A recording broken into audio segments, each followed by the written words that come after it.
My girlfriend asked for an open relationship so she could find herself. I took her at her word and explored as well with her best friend. Now she's losing it and yelling about boundaries. Okay, Reddit, this happened last year. And I'm still getting messages from mutual friends telling me I'm the villain of this story.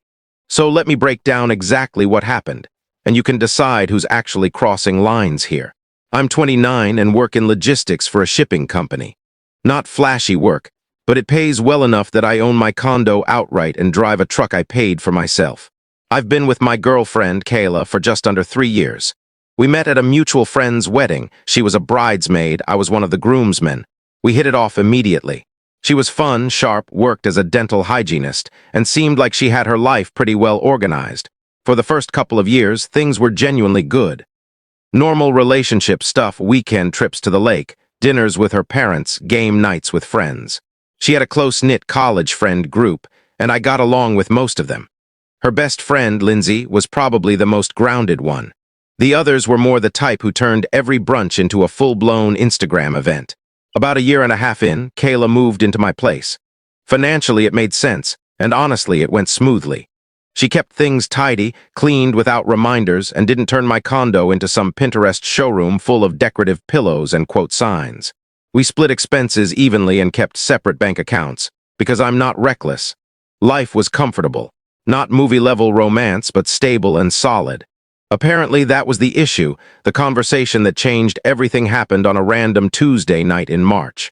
We were sitting on the couch watching some documentary about mountain climbers when she paused the TV and gave me that look, the "we need to talk" look. Never a good sign. Can we talk about something important? She asked. I muted the TV. Sure, what's going on? She took a deep breath like she was about to confess something huge. I've been thinking a lot about us, about where we're going and what I want out of life. Instant red flags, but I stayed calm. Okay, I love you, she said quickly. I really do, but everything feels so routine, so safe. We're acting like we're married with kids when we're still in our 20s. We're almost 30, I said, and I thought you liked stability. I did. I do, she said, fidgeting with the blanket. But I've only been with 3 guys my entire life. 3. And I met you when I was 26. I've basically spent my whole adult life in serious relationships. I never really got to explore or figure out what I actually want. I could see where this was heading, but I let her continue. My friends keep telling me I should experience more before settling down, that I'll regret it if I don't explore while I'm still young and attractive. I sighed. So what exactly are you suggesting, Kayla? She straightened up like she'd practiced this. I think we should open the relationship just temporarily. Let ourselves explore other connections while keeping what we have as our foundation.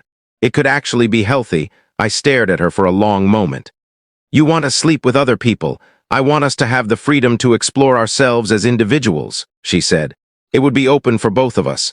You could see other people too. How generous, I replied. Jake, don't do that. I'm trying to have an adult conversation. I nodded. Fair enough. Let me be clear then. You want to stay in my condo, keep our relationship, and also sleep with other guys. Is that correct? Her face flushed. It's not just about sex. It's about growth and connections. How long have you been thinking about this? I asked. And is there someone specific? She hesitated just long enough to answer without saying it outright. There's a dentist at work, Dr. Patterson. He's been flirting, and it made me realize I still have options. So you want to hook up with someone from work? He's not my boss, she said quickly. And I'm not saying him specifically, just realizing I'm still desirable made me think. I leaned back. I need time to think about this. Her face lit up. Really? You're considering it? I said I'd think about it. She nodded eagerly and started talking about articles, communities, ethical non-monogamy, how it builds trust and communication. I barely listened. That night, I went to bed already knowing my decision. If she wanted to explore, fine, we'd explore. But not on the version of reality she and her friends had sold her. The next day, I tell her I'm willing to try it, but only under specific conditions. Her face lights up immediately. Really? I'm so relieved you're open to this. Then we set rules first, I say. Clear ones, absolutely. Communication is everything. I grab a notepad because I want this written down. Rule 1. We're both allowed to see other people, but total honesty is mandatory. No sneaking around. No lying about where we are or who we're with. She nods. Agreed. Rule 2. Regular testing. No exceptions, of course. Rule 3, nobody comes back to this condo. This is our shared space. That's fair. Rule 4. Either of us can shut this down at any time. No arguments. If one person wants to close the relationship, it closes immediately. She pauses, then nods. Okay. Rule 5. If this blows up our relationship, you move out within 30 days. This is my place, and I won't live in limbo if things fall apart. She hesitates. That feels a little extreme. It's realistic, I say. If this doesn't work, we handle it like adults. After a moment, she agrees. I slide the notepad over. Sign it. She laughs nervously. You seriously want me to sign this? I want proof we talked about this and agreed. She signs. I sign. I date it, take a photo, and email it to myself. She thinks I'm being overly careful. I'm just thinking ahead. So, she asks, practically vibrating with excitement. When do we start? Now, I say. Effective immediately. That throws her off. Oh, I mean, I wasn't planning to do anything tonight. Neither was I reply. But the doors open the rest of the week. She's glued to her phone. Thursday night, she goes out drinking with friends and comes home around 2 in the morning. Friday, she has dinner plans with an old college friend. She doesn't volunteer details, and I don't ask. I'm watching all of this with the emotional distance of someone observing wildlife. She thinks she's being discreet, but she's painfully obvious. Saturday afternoon, she's getting ready to go out again when Lindsay shows up. Kayla's in the shower, and Lindsay's in the kitchen making coffee when I walk in. Hey, JK, she studies my face like she's expecting fireworks. Kayla mentioned you guys are trying something new, so she told you. Yeah. Honestly, I'm impressed. A lot of guys would have lost it. I pour myself coffee. If she wants to explore, then so should I. Something flashes across Lindsay's expression. That's surprisingly healthy. She hesitates mid-sip. For what it's worth, I think she's making a mistake. You two had something solid, and she's risking it because Madison and Claire convinced her she's missing out. But she's my best friend, so I'm backing her, even if I think she's being stupid. I appreciate the honesty. I told her she'd regret this, Lindsay adds.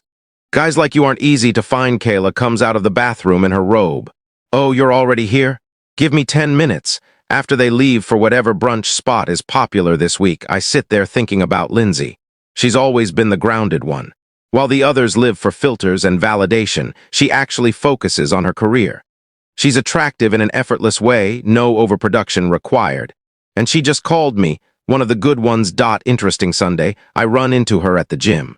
She ends up on the treadmill next to mine. Didn't know you worked out here, she says. 3 years, I reply. I live nearby. We grab smoothies afterward and just talk. Easy conversation, no posturing. No games. Eventually she asks, are you actually okay with this open relationship thing? You seem way too calm. She made her choice, I say. I'm just seeing where it goes. That's not really an answer. I take a sip. Let's say I'm curious how it plays out. She studies me, then smirks. You're going to make her regret this, aren't you? Not making anyone do anything. I'm just not sitting at home while she explores. Lindsay laughs. Good. She needs a reality check. You're supposed to be her best friend. I am, she says. That's why I can admit she's being an idiot. She leans back. Kayla's used to being in control. Guys chase her. She's never had to question her position.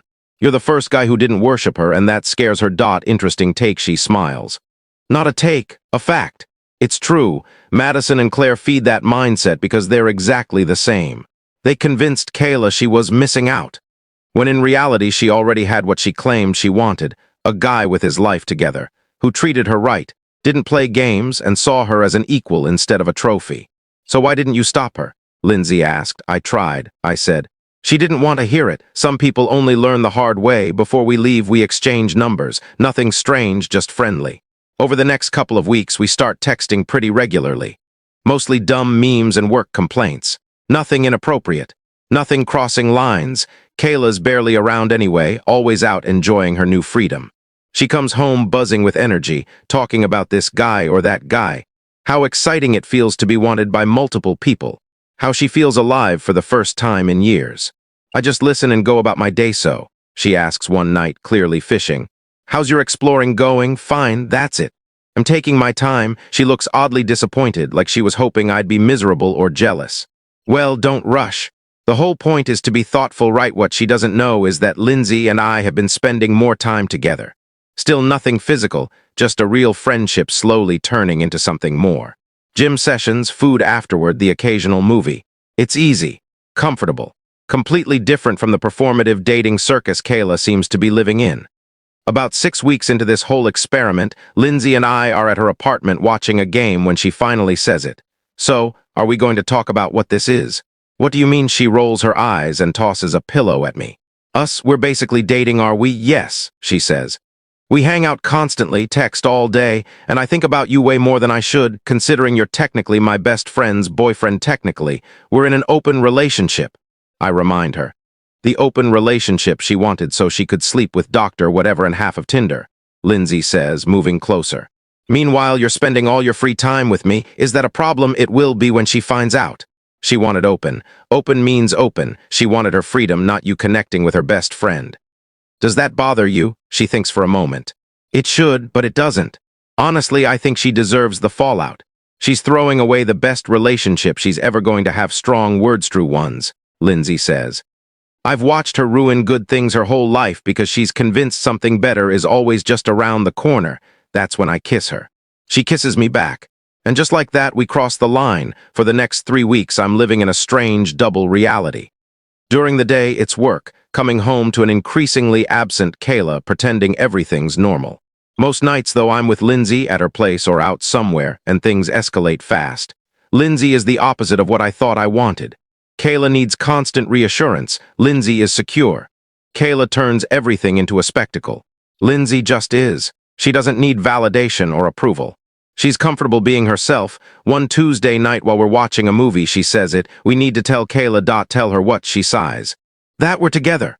We're not together. We're exploring. That was the whole deal, Jake, she says gently. We are together. This stopped being casual a while ago, and what happens when we tell her? She loses it, Lindsay says.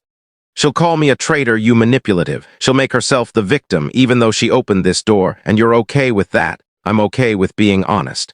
She wanted freedom without guilt. You took her at her word. That's not on you or me. She was your best friend. She was, Lindsay says quietly. Before she valued attention from random guys more than someone who actually cared about her, I pull her closer. You sure? I've never been more sure, so we decide not to hide, but not to make a big announcement either. If Kayla asks, we'll tell her. Until then, we just live our lives. Turns out, the universe has other ideas. It's a Friday night. I'm home alone doing absolutely nothing when Kayla bursts through the door, face red, mascara streaked, phone clenched in her hand. Where the hell have you been? She screams. Right here, I say, still on the couch. Pretty obvious. Don't play dumb, Jake. Where have you been for the last month? Various places. What's this about, Kayla? I ask. She shoves her phone in my face. It's a picture of me and Lindsay at a restaurant, clearly a date. Someone sent it to her. You want to explain this? She snaps. I'm having dinner. Thought that was allowed with Lindsay. She's my best friend. That's a betrayal. I cross my arms. So let me get this straight. You pushed for an open relationship, slept with coworkers and random guys for months, came home bragging about how wanted you felt, but this crosses the line. Yes, because she's my friend. No, I say. Because you expected me to sit at home miserable. While you lived out your fantasy, she accuses me of doing it on purpose, of being cruel and calculated. I tell her the truth. I chose someone who actually values me instead of treating me like a backup plan. This isn't what I wanted, she cries. Then you should have thought harder before opening the relationship. She breaks down, says she loves me, begs to close things back up. I remind her of Rule 5, this is done. You need to move out. The next week is chaos, crying, begging, blame. Her friends turn on Lindsay, call her a traitor. Kayla moves out early because she can't stand being here. That night, Lindsay comes over with takeout. No drama, no games, just peace. She's telling everyone you manipulated everything, Lindsay says quietly. That you planned this all along. I just shrug. The people who matter know the truth. Let her believe whatever version helps her sleep, Lindsay says. Madison sent me a whole essay about how I betrayed Kayla and ruined everything. You could try explaining your side, I suggest. She shakes her head. I did. She doesn't want facts. She wants a villain does. Losing that friend group bother you? Not really, she shrugs. The people who mattered stayed. About a month later, I run into Kayla at the grocery store. She looks smaller somehow, like the confidence drained out of her. Hey, she says. Hey, awkward silence. Pasta aisle suddenly fascinating. I saw you and Lindsay online, she says quietly. You look happy. We are. She hesitates. I don't suppose there's any chance. No, I say gently. She nods. I figured. I just wanted to say you were right. I wanted freedom, but what I really wanted was for you to chase me harder. That wasn't love. Too late, I say, not cruel, just honest, she sighs. Lindsay's lucky she knows, and so am I. I watch her walk away and feel nothing, no anger, no regret. Just relief. A couple months later, Lindsay and I attend a mutual friend's birthday party. Kayla's there. She spots us and storms over. You two set this up, she snaps. You humiliated me. No one did that but you, Lindsay says calmly. You were supposed to be my friend. You gave him permission to see other people, I add. That's the point, she explodes, calling us selfish, accusing us of turning her growth into revenge. There was no revenge, Lindsay says. We connected because we respect each other. Madison jumps in, furious, accusing us of breaking girl code. There is no girl code in an open relationship, I reply. Then a voice cuts through the noise. Actually, Claire says, stepping forward. Kayla wanted to sleep with Dr. Patterson and thought opening the relationship was the cleanest way. Everyone freezes. Madison, you sent her those articles, Claire continues. You encouraged this. You helped create the mess. Madison goes red. Kayla looks stunned. Lindsay squeezes my hand, and just like that, the story finally collapses under its own weight. That's not fair, Kayla snaps. Yes, it is, Claire says calmly. You and Madison spent months hyping each other up about exploring options and how your boyfriends should just accept it. When it didn't play out like a fantasy, suddenly it was everyone else's fault. Whose side are you on? Kayla demands reality. Claire replies. You made a choice, it backfired, the room goes quiet, everyone's watching. Kayla deflates. I just wanted to feel wanted, she says. That's not wrong, Lindsay says gently.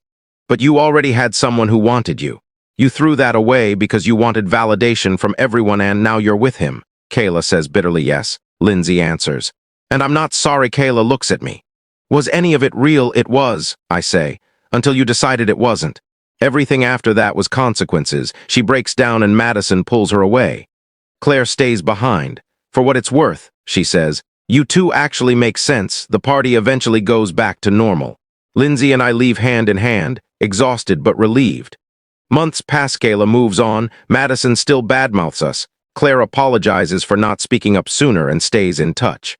Lindsay moves in with me and things are easy. No games, no performances, no chaos, just real. Kayla and I run into each other occasionally, polite, distant. The anger's gone, replaced with quiet regret. Last week at the grocery store, Lindsay asked if I ever think about how things could have been different. No, I said. If she hadn't blown things up, we wouldn't be here. She smiled and kissed me right there between the apples. Kayla wanted freedom. She got it, just not the outcome she expected. I wanted someone who actually valued me. I got that. Sometimes things fall apart exactly the way they need to, and the final irony, the coworker she wanted so badly turned out to be married. Life's funny like that. Kayla even called Lindsay crying about the dentist situation, clearly looking for sympathy. Lindsay listened for a few minutes and then said, I'm sorry that happened, but you knew he was shady and went for it anyway. Actions have consequences. They haven't spoken since, so here we are. Me, with someone who actually values what we have instead of constantly searching for something better. Kayla, with a yoga instructor who treats her the way she once treated me.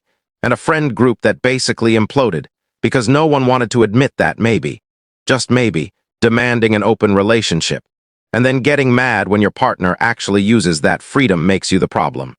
Reddit loves saying that the person who pushes for an open relationship is usually the one who regrets it most. This is one of those cases. Kayla chased something she thought she wanted, got exactly that, and hated the result. As for me, I'm good, better than good. I kept my home, found someone solid, and learned that the best revenge is simply living well while others spiral. Madison and a few others still think I'm the villain. That's fine. I'm not here to convince them. Kayla eventually stopped reaching out for closure or friendship. Last I heard, she's in therapy trying to understand why she sabotages good things. Honestly, good for her. Her mom even messaged me once, apologizing and making it clear she didn't buy the version of events Kayla told her family. I appreciated it but kept my distance. Some doors are better left closed. Kayla also had to leave her dental office after the married dentist drama exploded. Turns out blowing up your relationship for someone who was lying from day one comes with consequences. She's now trying to rebuild her image, therapy sessions, motivational posts, the whole redemption arc. Meanwhile, Lindsay and I are steady. No chaos, no games, no performances, just a relationship that actually works. Kayla wanted freedom. She got it. I wanted respect and stability. I got that. Sometimes life sorts things out exactly the way it should.